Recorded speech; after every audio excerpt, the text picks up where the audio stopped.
आप कितना कुछ छोड़ने को तैयार हैं, इससे यह प्रक्रिया बहुत आसान हो जाएगी।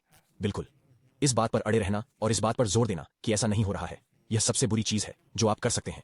इसे सुनने वाला लगभग कोई भी नहीं है, वे उस स्थिति में नहीं है। लेकिन ऐसे लोग भी हैं जिनके लिए यह प्रक्रिया शुरू होती है और वे वास्तव में इससे लड़ते हैं, और यह वास्तव में एक बुरा विचार है। यह यातना है। आप लड़ रहे हैं, आप उस सबसे शक्तिशाली चीज से लड़ने की कोशिश कर रहे हैं। यह एक अच्छा विचार नहीं, आप कभी आए हैं। आप अपने वास्तविक स्वभाव से लड़ रहे हैं, और आप कह सकते हैं एक तरह से मन की पहचान इसका एक स्थिर संस्करण है। यह उसी का एक व्यापक और स्थिर और सामाजिक रूप से समर्थित संस्करण है। बहुत कुछ चल रहा है, इतना कुछ धुल गया है।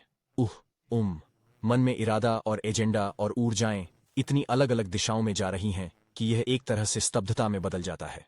सही, शांत हताशा का जीवन, जैसा कि डेविड थोरो ने वर्णन किया है, यह इतना कष्टदायी नहीं है।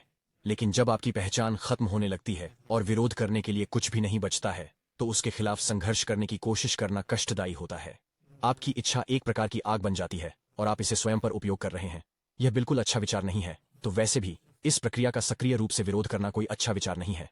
एक बार जब आप शुरू कर देते हैं और आपको यह महसूस करने के लिए पर्याप्त रास्ता मिल जाता है कि यह प्रक्रिया चल रही है, तो आप इसके बारे में कुछ नहीं कर सकते। पीछे मुड़ने का सवाल ही नहीं।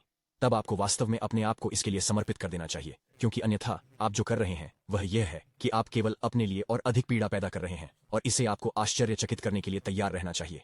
इसके कुछ ऐसे पहलू होंगे जो आपकी आशा के अनुरूप होंगे, कुछ ऐसी चीजों को छोड़ना जिन्हें आप वास्तव में छोड़ना चाहते थे।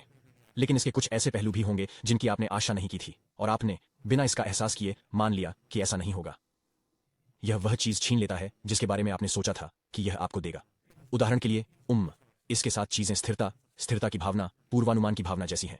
हम नहीं जानते कि हम हर समय उसी ओर उन्मुख रहते हैं, लेकिन हम ऐसा करते हैं। कम से कम जहां तक अहंकार संरचनाओं का संबंध है, हम स्थिरता खोजने की कोशिश कर रहे हैं। हम विचारों के कार्य करने के तरीके में पूर्वानुमान लगाने की कोशिश कर रहे हैं। तो यह कुछ ऐसा है जिसे आप आमतौर पर प्रकट या स्पष्ट रूप से महसूस नहीं करते हैं, जैसे ओह, मैं लगातार हर पल अपने जीवन में स्थिरता की तलाश कर रहा हूं।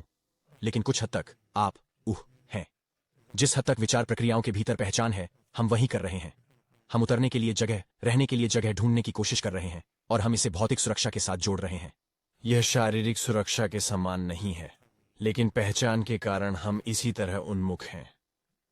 यदि विचारों में पहचान बंधी हुई है, तो जिस तरह से विचार दुनिया को देखने जा रहे हैं वह यह है कि अगर कुछ अप्रत्याशित दिखता है, और मैं जिस संसार की बात कर रहा हूं वह भी विचार ही है, अगर कुछ अप्रत्याशित लगता है तो यह खतरनाक है। अगर मैं इसे समझ नहीं पा रहा हूं तो यह खतरनाक है। और कुछ हद तक यह दुनिया में सच है। रात में किसी अंधेरे जंगल में देखना और आपको नहीं पता कि वहां क्या है, ऐसी आवाज सुनना जो आपने पहले कभी नहीं सुनी हो, खतरनाक हो सकती है। संभवतः इसके बारे में कुछ करना चाहिए।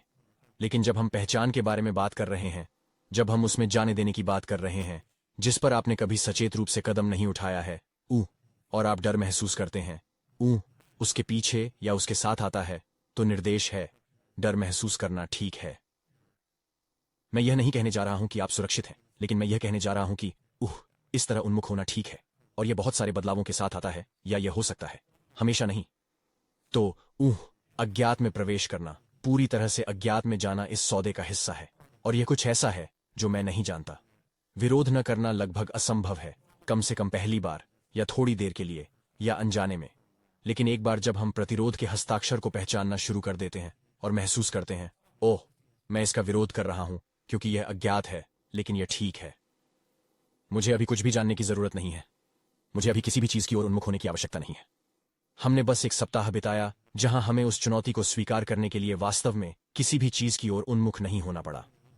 इतनी अनजानी और बंधन मुक्त, इस क्षण और अगले क्षण में प्रवेश करने की इच्छा, और इसी तरह आगे अज्ञात के रूप में जो कि यह है, और उस बंधन को महसूस करने की इच्छा जो ऐसा महसूस कराती है कि जाने देने की एक प्रक्रिया है कि आप वास्तव में नहीं हैं कर रहा है। ये बस कुछ ऐसी चीज है जो गिर रही है, गिर रही है, गिर रही है, दूर जा रही है। उन दो पहलुओं के साथ रहने की इच्छा रखना ही इस कार्य को संभव बनाता है। खैर, मुझे लगता है कि कुछ लोगों के लिए अच्छा अर्थ थोड़ा तेजी से आगे बढ़ता है। और फिर तीसरा, एक इच्छुक और सामान्य वास्तविक जिज्ञासा, और उस जिज्ञासा के आधार पर पूछताछ करने को तैयार होगा। सत्य के बारे में जिज्ञासा, जीवित सत्य के बारे में, वास्तव में क्या हो रहा है, मैं वास्तव में कौन हूं, ये धारणाएं कहां से आ रही हैं, मैं जिस पर विश्वास करता हूं उस पर विश्वास क्यों करता हूं। यदि विचारों का कोई वास्तविक सत्य मूल्य नहीं है, क्योंकि वे एक क्षण में बदल सकते हैं, और एक विश्वास एक क्षण में संदेह बन सकता है, तो फिर और क्या है, मैं और कहां जा सकता हूं।